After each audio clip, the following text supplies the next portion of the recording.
Allah, cukupkanlah rezekiku ya Allah. Kau cukupkan rezeki aku ya Allah. Jangan sampai aku berhajat kepada makhluk lain ya Allah. Jangan sampai aku meminta-minta kepada orang lain ya Allah. Baik, ibu-ibu yang mulia dan dirahmati Allah. Nah, ni doa ni ni adalah karya saya yang saya lukis dan tulisan menantu saya. Lukisan watercolor. Saya cuba letakkan lukisan yang warna yang lembut-lembut tapi ada merah-merah sikit. Dia tentang cinta. Tentang cinta. Baik, ibu-ibu yang mulia dan dirahmati Allah, alhamdulillah kita dah baca doa menuntut ilmu. Agak-agaknya kenapa ulama-ulama menjadikan doa tentang cinta? Doa pasal cinta. Allahumma inni as'aluka hubbaka. Minta. Wahai Allah, aku nak minta ni. Kau nak minta apa? Aku nak minta rasa untuk mencintaimu. Rasa nak mencintaimu kena minta. Kalau tak minta rasa mencintaimu, maka kita akan letakkan benda lain dalam hati. Jadi sebab itu kita takut. Sebab hati kita ada satu je kak. Hati kita ada satu. Hati letak kat mana? Hati letak kat mana? Jantung letak kat mana? Jangan nak tanya ni. Jantung kat mana kak? Jantung. Kiri. Hati? Kanan. Sebab tu kalau kita belajar memanah kak Nabi kata, belajarlah memanah kerana memanah itu kekuatan. Memanah itu kekuatan. Memanah itu kekuatan. 3 kali Nabi ulang. Jadi sebab itu, kata guru-guru, ulama-ulama, kalau memanah ni, kan kita ada orang kidal. Orang kidal. Dia kata dia nak lepaskan nak panah daripada kiri. Daripada kiri Maka kata ulama-ulama, kata guru-guru yang memanah sunnah lah. Orang kidal kena berusaha untuk memanah daripada kanan. Kerana memanahlah dari hatimu. Waduh, dahsyat Memanahlah dari hatimu. Kena belah kanan. No. I kidal. Kan orang kidal ni kreatif. Bangga. Nak tak nak ibu-ibu kalau kita ada anak-anak yang kidal, bab menulis, bab makan, bab memanah, kena usaha untuk tangan kanan. Faktubu biyaminih. Maka menulislah dengan tangan kananmu. Tak payah nak bangga mana kidal tu. Saya orang kidal, I'm left-handed. Tak apalah kidal. Tapi makan, menulis, memanahlah dari hatimu. Menulislah dari hatimu. Makanlah dari tangan kananmu. Barakah. Dapat berkat. Itu ibu sekalian. InsyaAllah. Saya cerita pasal apa tadi pergi memanah ni? Hati. Masya Allah. Hati tu duduk di kanan. Jantung letak di kiri. Betul? Dan hati kita ni ada satu je kak. Ada satu je hati kita ni. Subhanallah. Dan hati adalah satu-satu organ yang sangat penting. Orang kata otak penting tak? Otak penting. Hati penting tak? Hati pun penting. Ibu-ibu sekalian, semalam saya pergi satu tempat. Saya buat latihan berkuda. Semalam. Bincanglah dengan seorang wanita ni, Masya Allah, hebat. Dia terror berkuda. Boleh pergi 100 km naik kuda. Tak payah isi minyak tu. Bagi minum ya kuda tu. Turun kuda, kobeh semua. Hebat perempuan ni, Masya Allah. Dia saya tanya dia, yang kuda ni boleh bawa tak? Tak boleh bawa. Sebab kuku dia tak buat lagi. Maksudnya kuda ni, kuku dia adalah masa depan dia. Saya kata, wow. Kuku kuda adalah masa depan kuda. Subhanallah. Hati kita adalah masa depan kita dunia akhirat. Kalau kuda ada masa depan, organ dia ada masa depan. Dan kita, masa depan kita dunia akhirat adalah hati. Dil merah dil. Hatiku, oh hatiku. Itulah dia. Kan? Meraman. Wahai jantungku. Ada yang memuji jantung, ada yang memuji hati. Kan? Ada yang memuji akal.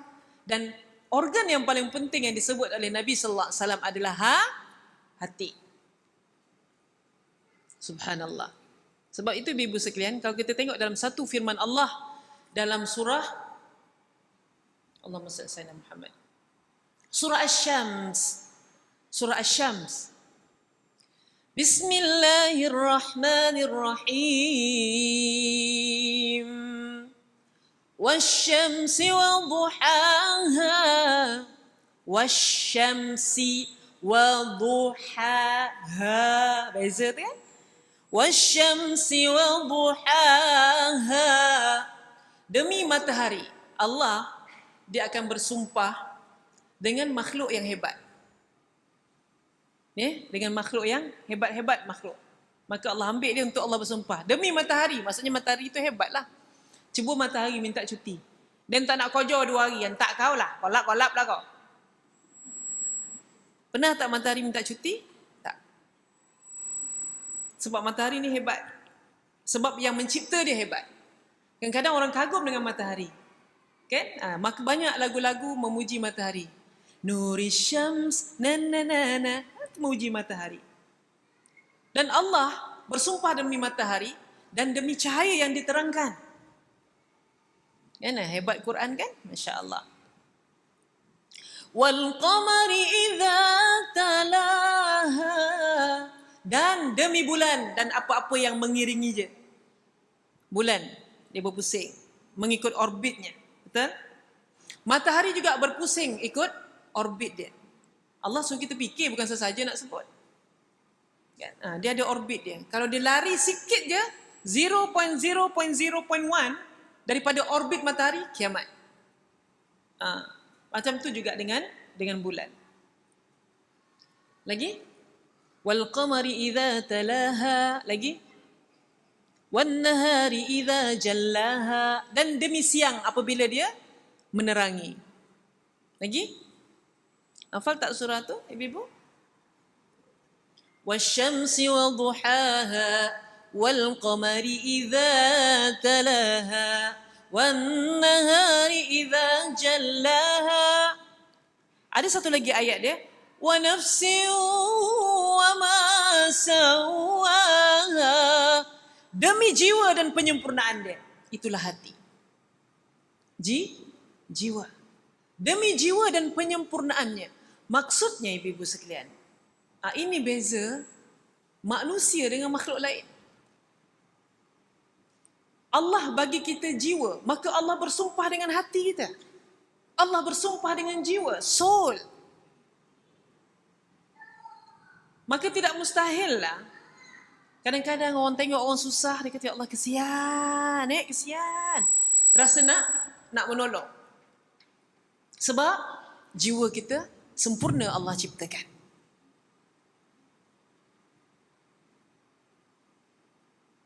Sebab itu Allah bagi kita jiwa yang sempurna, maka lahirlah anak-anak yang rasa nak jaga mak ayah aku ni. Sebab jiwanya sempurna. Tapi apa jadi kalau jiwanya kacau? Apa jadi kalau hatinya rosak? Ramai tak orang rosak hati? Ibu-ibu sekalian, kalau ikut medik pun, hati adalah organ yang paling penting. Kalau rosak hati, rosak jasad kita. Kan? Kalau orang cakap jasad kita ni apa yang kita nak baiki? Daripada segi fizikal, apa yang kita nak baiki dulu? Hati. Sebab tu kalau hati rosak, mata kuning, badan tak sihat, rupanya hati dia tak boleh proses dengan baik.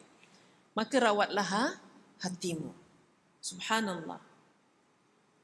Bila terawat hati, maka eloklah perangai. Masya Allah. Jadi ibu sekalian, ayat tadi. Wa nafsin wa ma sawaha. Demi jiwa dan penyempurnaannya. Artinya Allah dah cipta jiwa kita sempurna. Allah cipta jiwa kita sempurna. Dia kata, aku yang mencipta kamu, aku yang jaga kamu, aku tahulah apa cara yang bagus untuk jaga hati kamu. Ni Allah subhanahu wa ta'ala. Hebat kan? Apa Allah buat? Maka Allah bagi kita satu hadiah, iaitu Rasulullah sallallahu alaihi wasallam. Kan tajuk kita tentang akhlak kan hari ni kan? Akhlak. Akhlak tu jiwa, akhlak tu cinta. Orang tak ada cinta, dia tak ada akhlak. Orang tak ada akhlak, dia tak ada cinta. Subhanallah. Ini tentang hati, Ibu. Ada satu kisah, Ibu yang mulia yang dirahmati Allah. Seorang sahabat Nabi ni, dia jatuh cinta. Tapi dia jatuh cinta dengan surah Al-Ikhlas. Dia jatuh cinta dengan surah Al-Ikhlas. Kita ni ada juga jatuh cinta. Kadang-kadang kita cinta dengan, ada orang dia tak boleh lah, dia fanatik dengan handbag. Dia dengan handbag ni dia kalah betul lah. Kalah dia dengan handbag ni. Ada orang kalah dengan handbag. Ada orang kalah dengan perabot. Dia suka hias rumah, tak salah. Tapi dia kalah. Maka duit dia banyak habis beli perabot. Maka duit dia banyak habis beli handbag. Ada orang kalah dengan tudung. Kau jap beli tudung. Kau jap naik 8 almari tudung kayak rumah tu. Kau jap beli tudung. Ada orang kalah dengan baju. Entah. Dia suka lah. Tak boleh tahan lah. Dia tak tahu tu nanti Allah kira tu. Nanti Allah hisap. Ya? Itu yang jadi kumpul baju lama-lama yang koyak-koyak. Sedekah kayak bangsa banjir. Kan nak sedekah yang baik-baik. Dia jadikan pusat banjir tu, dia pusat buang baju lama. Rumahnya dah penuh baju kan. Saya masa banjir itu ibu-ibu, ya Allah. Orang sibuk kemas rumah apa semua. Kami sibuk nak kemaskan baju-baju orang bagi ni. Daripada sini sampai Shilling baju bergulek-gulek. Kan? Itu kadang-kadang sebab apa jadi macam tu? Sebab kadang-kadang kita letak salah tempat cinta kita ni. Cinta kat pakaian sampai baju banyak sangat kat rumah. Akhir esok mati bawa kain gapan je. Kan? Dah lah, kurang-kurangkanlah rasa cinta pada perkara-perkara yang macam ni. Tak salah, tapi kurang-kurangkan. Belajarlah untuk meninggalkan dunia sebelum kita meninggal dunia. Belajarlah. Kata hubbul, kata cintakan Allah. Allahumma inni as'aluka hubbak. Ya Allah, kurniakanlah aku rasa mencintaimu. Kalau akak dah start rasa, tak adalah, dulu dan suka beli tudung. Sekarang ni apa yang ada pakai lah. Itu maksudnya Allah sudah mula memberi rasa cinta. Masih ada pada makhluk yang bernyawa. Betul, ada lagu tu kan? Tapi tak hafal penuh lah. Kalau mula dah rasa macam tu, Allah dah mula memberi cintanya kepada kita. Hati kita sudah berdenyut dengan cinta kepada Allah. Denyut jantung. Lagu tu glamour sekarang ni. Berdenyut jantung marah cikgu bahasa Malaysia. Dia jantung tak berdenyut dah, jantung berdagup. Tak kira lah denyut ke berdagup ke. Kan? Yang penting ialah denyutan hati untuk Allah, degupan jantung zikir untuk Allah. Subhanallah. Okey, ni saya nak cerita ibu-ibu, kisah cinta seorang sahabat ni, dia jatuh cinta dekat surah Al-Ikhlas. Sahabat mengadu kat Rasulullah, "Ya Rasulullah, aku suruh dia jadi imam. Ghairil maghdubi alaihim waladdallin. Amin." Rakaat pertama. Bismillahirrahmanirrahim. Qul huwallahu ahad. Allahus samad. Lam yalid wa lam yulad. Wa lam yakul lahu kufuwan ahad. Sadaqallah kan? Itu rakaat pertama. Rakaat kedua, Qul huwallahu ahad. Kita memanglah suka surah ni. Dia bukan cinta kat surah ni. Dia suka sebab pendek. Cuba baca surah Asy-Syams tadi. Wasyamsi wa duhaha. Lepas tu, rasa komar dulu ke nahar dulu. Dia mulalah dia confuse tu. Kan? Cuba Qul huwallah. Copek sambung Qul huwallahu ahad Allahu samad lam yalid wa lam yulad wa lam yakul lahu kufuwan ahad. Kayak bibir dia je. Kan? Tak salah ibu. Cuma kita suka sebab dia pendek. Tapi sahabat ni suka dan cinta kerana apa yang ada dalam surah Al-Ikhlas. Ibu tengok Saya baca surah Al-Falaq. Apa nama surah ni? Al-Falaq. 'Bismillahirrahmanirrahim.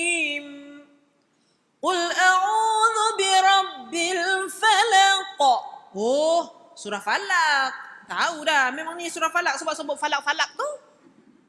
Min syarri ma khalaq wa min syarri ghasiqin idza waqab wa min syarri hasidin idza hasad. Sadaqallahul azim.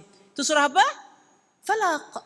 Qul a'udzu birabbil falaq. Maka dia surah Falaq. Okey, tengok satu surah lagi. Bismillahirrahmanirrahim. Qul a'udzu birabbin nas. Surah apa? Surah An-Nas. Malikin nas, ilahin nas, min syarril waswasil khannas. Lagi?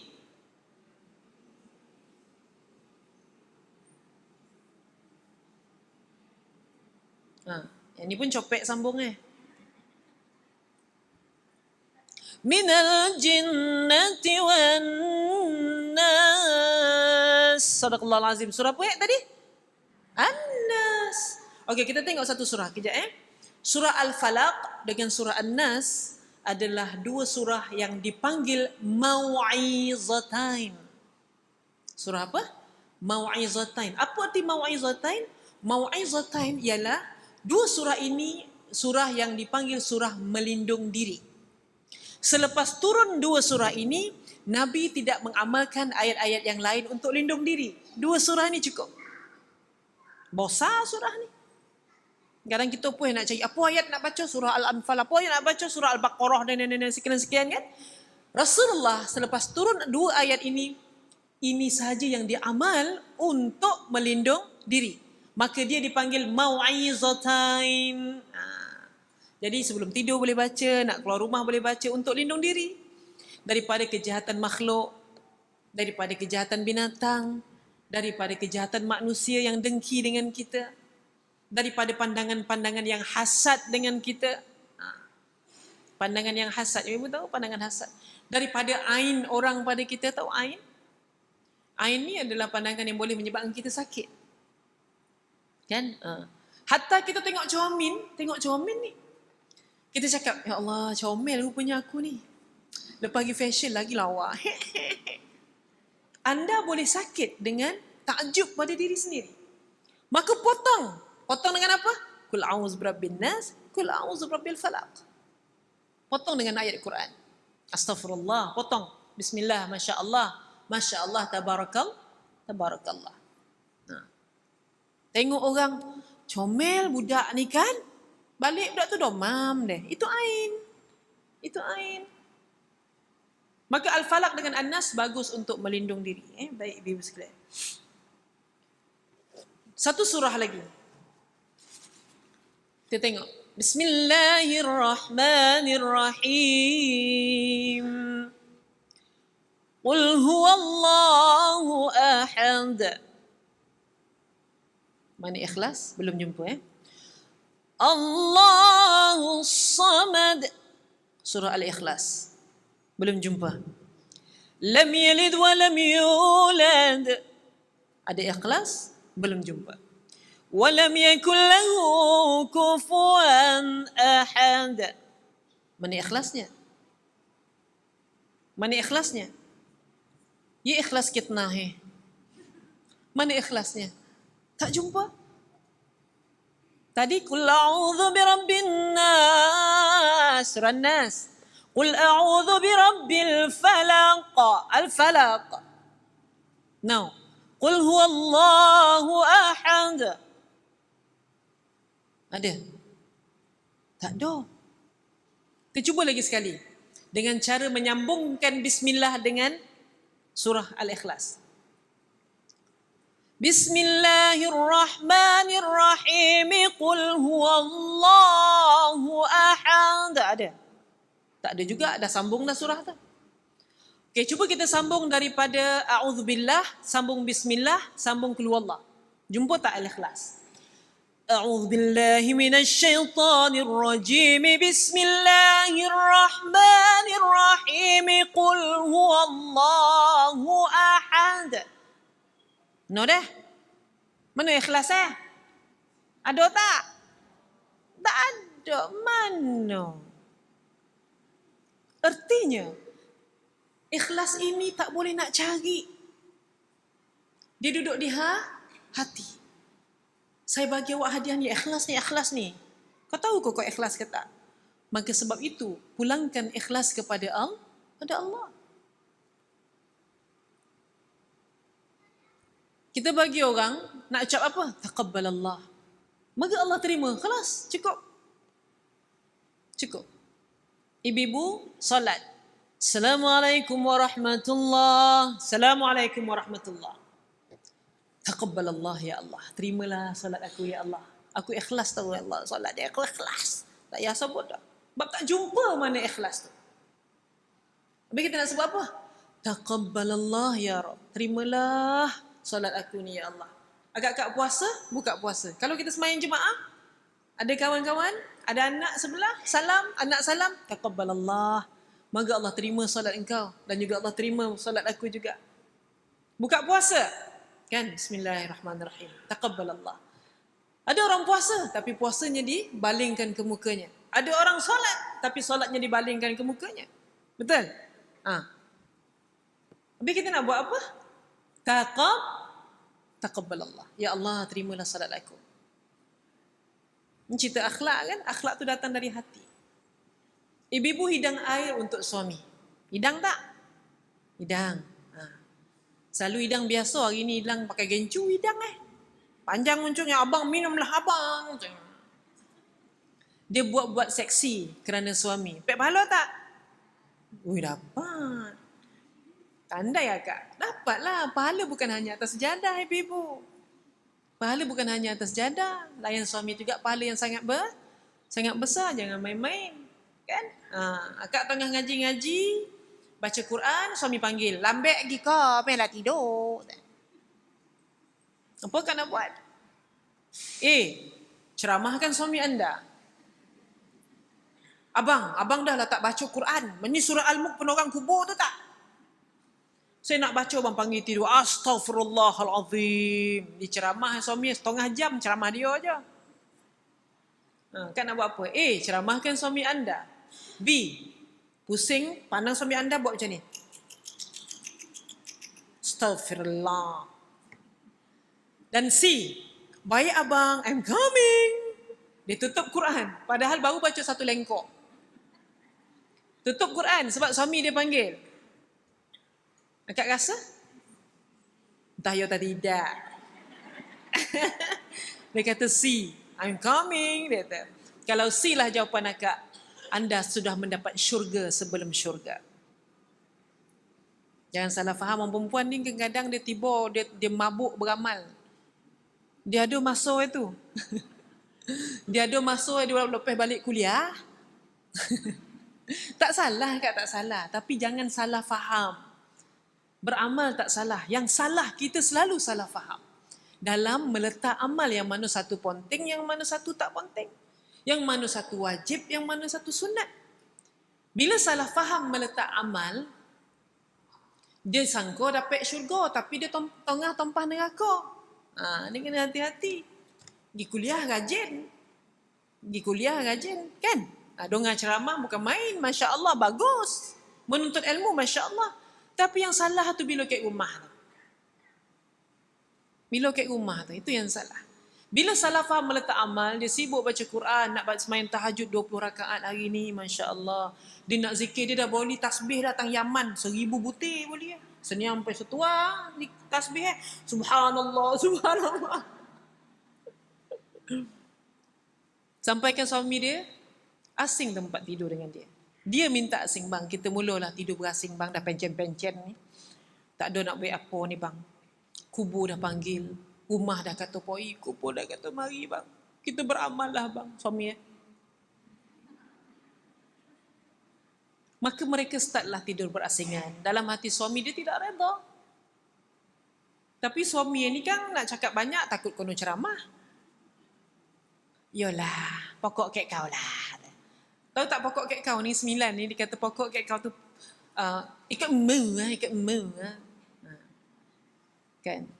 Maka mereka berasingan tempat tidur. Maka kakak ni pun bermulalah beramal daripada malam sampai fajar. Kak, dah khatam ke? Alhamdulillah, saya seminggu sekali lah, paling cepat seminggu sekali lah, paling tak sebulan 2 kali lah khatam Quran. Cayalah kak, kau khatam bila? Sekarang ni dunia-dunia ni tinggalkanlah. Kau kena baca Quran banyak lah. Tapi kak, suami saya tu makin tua makin manjah. Kau kena nasihatkan suami kau tu. Sebenarnya dia telah menasihatkan sesuatu yang salah. Akak sekarang ni kan, akak dah bincang dengan pakcik kau dah. Kita asing baik tidur demi nak khatam sebulan 2 kali. Baru dah pek, kau tak asing baik tidur, tak pek dah. Ibu-ibu sekalian, you rasa menempah syurga tapi you booking neraka. Buatnya pakcik tu meninggal. Buatnya pakcik tu meninggal macam mana? Ku iringimu dengan doa. Rupanya suami tak reda. Sampai dekat Masyar, timbangan amal, Allah kata malaikat, macam mana makcik ni punya solat dia okey tak? Masya-Allah.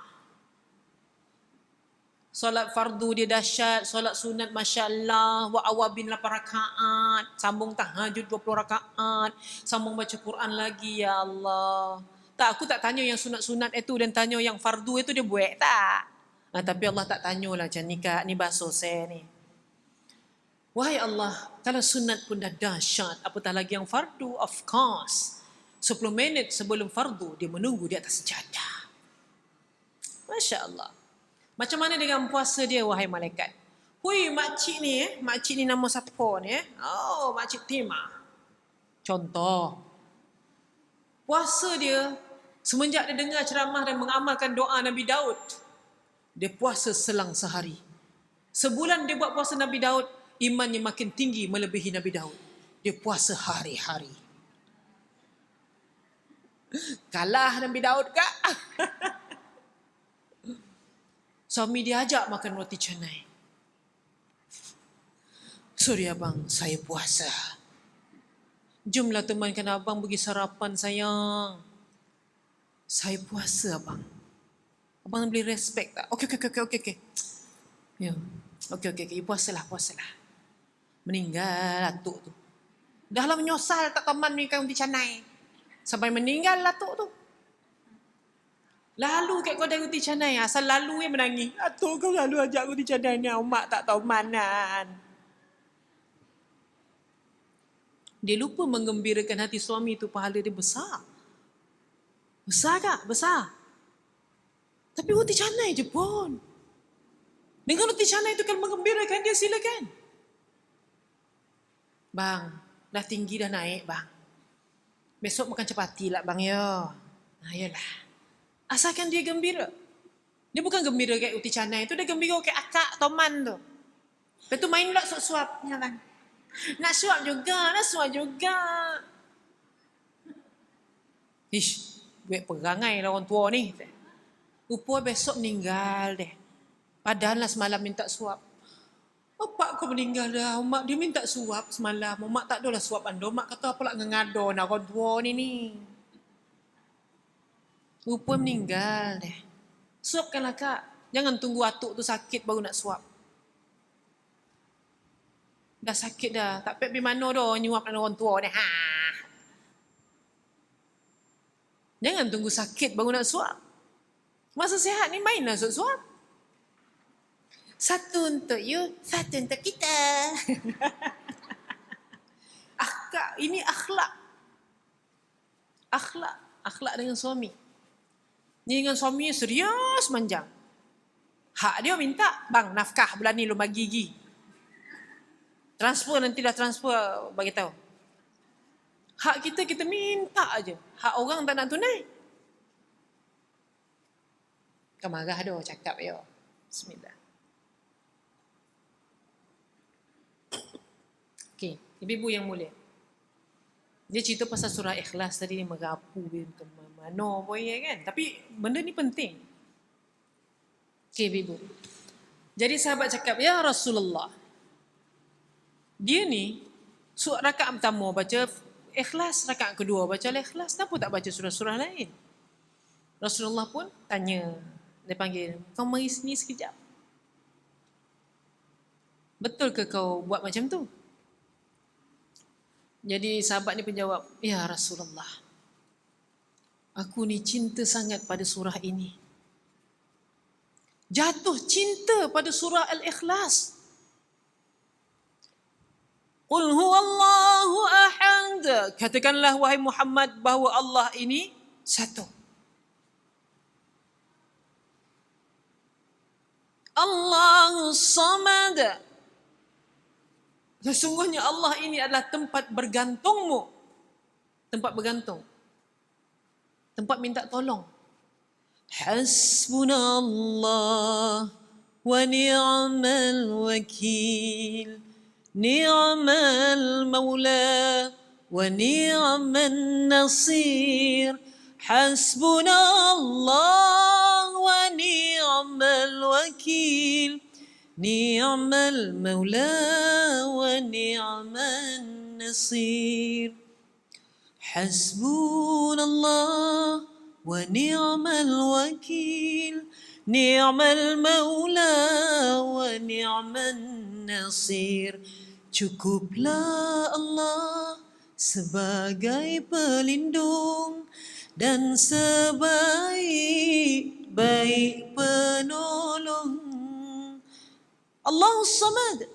Cukuplah Allah untuk aku. Nak minta tolong dengan siapa? Cukuplah Allah. Wahai Allah, cukupkanlah rezekiku ya Allah. Kau cukupkan rezeki aku ya Allah. Jangan sampai aku berhajat kepada makhluk lain ya Allah. Jangan sampai aku meminta-minta kepada orang lain ya Allah. Maka cukupkanlah rezeki aku ya Allah. Wahai Allah yang maha memberi rezeki. Yakin? Itu yang Allahus Samad. Sama ni kita baca dia. Iyyaka na'budu wa iyyaka nasta'in. Ya Allah, aku ni hanya sembah Engkau ya Allah, aku tak sembah yang lain. Dan hanya kepada Engkau aku minta tolong ya Allah. Aku tak minta tolong kat makhluk lain ya Allah, aku minta tolong kat Engkau ya Allah. Maka ya Allah, takkan Kau nak sia-siakan keyakinan aku ni ya Allah. Ini salah satu cara berdoa. Tuhan, kalau aku tak minta tolong kat Kau, aku nak minta tolong kat siapa? Kaulah yang maha menyempurnakan hajat-hajatku, wahai Allah. Tolong aku ya Allah. Dia bukan memaksa Tuhan. Dia bukan mencabar Allah.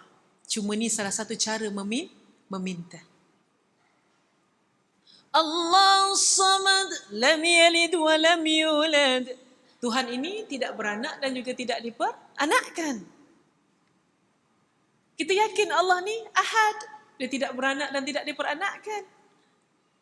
Walam yakul lahu kufuwan ahad. Dan tak ada satu pun makhluk ataupun apa sahaja yang dapat menyamai Allah Subhanahu wa taala.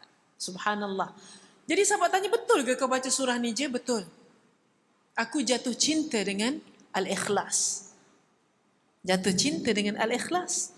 Maka qala Rasul sallallahu alaihi wasallam. Rasulullah pun cakap, bersabda, sesungguhnya dia masuk syurga kerana cintanya pada surah ini. Wow. Sesungguhnya dia masuk syurga kerana cintakan surah ini. Subhanallah, ibu-ibu sekalian. Sebab itu kadang-kadang makcik-makcik nak baca Quran, mata dah kabur, dah tak berapa nampak. Baca Ikhlas. Biar beribu kali pun tak ada dia baca surah lain dah. Kadang-kadang mak saya pun dah tak nampak baca Quran. Dia baca suratul Ikhlas. Allahu ahad, Allahu samad. Jadikan zikir. Dan orang yang baca suratul Ikhlas banyak, dia akan terhindar daripada Alzheimer, nyanyuk-nyanyuk. Baca surah Ikhlas banyak-banyak. Pelupa tak pelupa? Dan kadang-kadang dia bukan lupa sebab otak kita makin lama makin mengecut. Sebab dia kurang kerja. Kaki kalau tak pakai, dia kocut. Kan? Sebab itu kadang-kadang kena exercise, kena jalan. Kalau tak kaki, kecut. Otak pun tak pakai, kocut. Sebab itu kena pakai otak ni. La'allakum tatafakkarun. Mudah-mudahan kamu berfikir, fikir. Ada otak, fikir. Ada otak, baca Quran. Baca suratul Ikhlas, fikir. Apalah maksud ayat ni? Qul huwallahu ahad. Fikir, ya Allah, engkau ni satu Tuhan, aku tak minta tolong. Itu guna akal. Hati berkata, mulut baca Quran, akal fikir. Belajar tafsir. Subhanallah, ya Allah, hebatnya engkau, ya Allah, hebatnya engkau, ya Allah. Ibu sekalian, saya menyelam kat laut lah, jarang menyelam kat darat. Menyelam laut sampai ke 30 meter, 40 meter. Bukan nak cerita hebat ke tak hebat, tapi nak mencari hebatnya Allah. Bukan kata kat atas darat ni kita tak nampak hebat Allah, tapi kalau tengok lagi dan lagi kehebatan Allah. Ya Allah. Dan banyak lukisan-lukisan saya terinspirasi daripada warna-warna karang di bawah lautan. Warna di bawah, ibu sekalian, dia tak ada limit. Kadang-kadang kita kena kalau coklat dengan kuning baru padan, coklat dengan pink apa orang manis. Kan? Kita kan matching kan? Kalau merah dengan pink okey. Betul? Kalau biru dengan purple okey tak? Biru dengan purple okey. Biru tiba dengan kuning apa orang manis contoh. Rupanya di lautan warna tiada limit. Coral tu ada kuning dengan pink. Ada coklat dengan merah. Ada coklat pun dengan biru. Oh, rupanya boleh juga matching. Subhanallah. Rupanya Allah mencipta warna. Allah bagi kita tengok warna ni ada sebab. Ada tak orang buta warna? Ada, ibu. Dan dia orang ada satu spek. Kalau dia orang pakai baru dia orang dapat lihat warna. Kita selama ni tak pernah syukur kan? Ya Allah, terima kasih aku dapat melihat warna, wahai Allah. Hanya orang yang buta warna dah dapat tengok warna, dia menangis. Ya Allah, cantiknya dunia ini. Cantiknya dunia ini, ya Allah. Ada warna putih, ada warna hitam, ada coklat, ada merah, ada biru, ada kelabu. Subhanallah, cantiknya dunia ini, ya Allah. Buka spek, warna sama ya. Dan kita tak pernah say thank you Allah, kau bagi aku mata untuk melihat warna. Macam tu juga dengan hidup kita, ibu sekalian. Allah jadikan hidup kita berwarna-warni. Kadang merah, kadang biru. Kadang putih, kadang kelabu. Kadang gelap, kadang terang. Untuk kita melihat. Dan kadang-kadang kita gembira dan kadang-kadang kita menangis. Itulah warna dalam kehidupan. Pun kena syukur. Orang yang tak ada warna dalam hidup, orang gila. Sedih pun dia gelak. Suka pun dia gelak. Betul? Orang yang sempurna, dia akan menangis sesekali. Dan dia akan ketawa sesekali, betul? Maka sempurnalah kita sebagai makhluk Allah. Allah bagikan ujian supaya kita meminta kepada Allah. Wahai Allah, aku ni tak tahu nak minta kat siapa. Aku minta dekat kau, ya Allah. Panggil Allah dari hati, betul? Kalau kita selesa je dengan nikmat, maka ramai orang dengan nikmat, dia terbuai-buai. Dan dengan nikmat, ramai buat orang lalai. Dan kadang-kadang Allah bagi kita musibah dengan sifat dia menampar supaya kita cepat tersedar. Nikmat sifat dia membuai, maka ramai yang lalai. Oh ya Allah bagi itu, Allah bagi ni. Well, ni atas usaha aku. Itu nikmat. Dan ramai orang mulalah lalai. Tiba-tiba Allah rentap nikmat dia. Pop, dia tersedar. Ya Allah, Allah tarik sekejap, Allah tampar aku. Ya, aku bagi kau ni sebab supaya kau sedar. Kau panggil, kau dah lama kot tak panggil aku daripada hati. Kau dah lama kot tak panggil aku pada 1/3 malam. InsyaAllah. Itulah artinya warna dalam kehidupan. Subhanallah, ibu-ibu sekalian. Dan ibu-ibu yang dirahmati Allah. Bila saya tengok kat bawah ni kan, kalau menyelam siang, kadang-kadang kita menyelam di tempat yang sama. Siang lain pula ikan yang keluar, warna-warni ikan tu keluar, menyuruk-nyuruk kat karang. Menyuruk tu keluar balik. Wah, Masya Allah. Malam pula, kita menyelam di tempat yang sama, lain pula ikan yang keluar. Macam kita juga. Ada orang kerja siang, ada orang kerja malam. Yang kerja malam tu buka kedai tom yam. Betul tak? Ada orang kerja siang. Subhanallah. Saya kata subhanallah. Memang benarlah Allah ini Allah tak tidur. Ibu pernah terfikir tak? Sujud sahwi itu baca apa? Subhana man la yanamu wa la yashu. Terfikir tak kita? Maha suci Allah yang tidak pernah yanam, tak pernah tidur. Wala yashu, tak pernah lupa. Kita pekojap lupa. Mano dan lotak tadi ke Rasa baru pegang. Okay, tak apa, semayang dulu lah. Dalam semayang kan jumpa lah tu. Copek bona lupa kita ni kan. Maka surah Al-Ikhlas bagus untuk amal supaya kita tidak jadi cepatnya nyanyuk. Ya, subhanallah. Baik, ibu-ibu sekalian, surah Al-Ikhlas ini yang diamalkan oleh sahabat, dan Nabi kata kerana surah inilah maka dia dapat masuk syurga. Masya Allah. Rasulullah SAW. Ya? Dah rindu dengan Nabi kan? Rindu dengan Nabi kena ada rasa nak pergi ziarah. Kan? Siapa kata tak payahlah pergi Mekah dah banyak-banyak Tapi macam mana nak ziarah Rasulullah? Kenalah niat pergi Mekah lagi. Kenalah niat pergi Madinah lagi. Kan?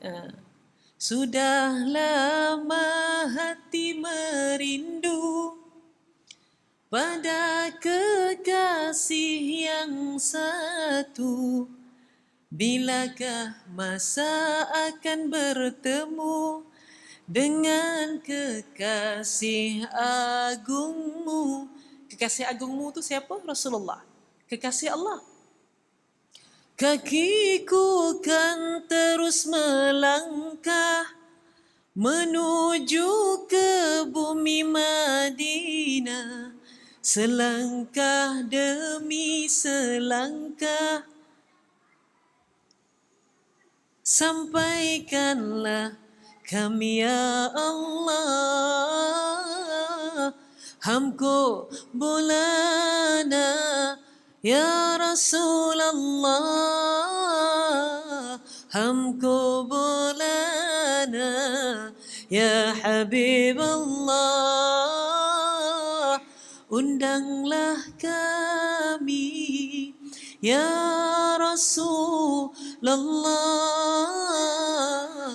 undanglah kami ya Rasulullah. Kita minta kita ni menjadi tetamu Rasulullah. Kita pergi Mekah jadi tetamu Allah. Pergi Madinah jadi tetamu Rasulullah. Pergi Al-Aqsa jadi tetamu Al-Aqsa. Makkah kita dipanggil ya duyuf ar-Rahman, wahai tetamu ar-Rahman. Tu kadang-kadang ibu kalau pergi shopping kan kat Mekah, nak kurangkan barang kan, kadang Arab ni dia tak bagi. Kita cakap macam ni, ana duyuf ar-Rahman, aku tetamu Allah. Mati kutu dia. Adakah kau nak buat macam ni dekat tetamu Allah? Wah, separuh harga boleh dapat. Cubalah. Kan? Kalau kat Madinah, kuranglah. Tak boleh kakak. Tak boleh kakak. Kan? Hey, ana duyufur Rasulullah. Kau nak buat macam ni kat tetamu Rasulullah? Rasa bangga kot jadi tetamu Rasulullah. Ibu-ibu siapa nak pergi umrah? InsyaAllah bulan 2 ni saya pergi. Kalau ibu nak ikutlah.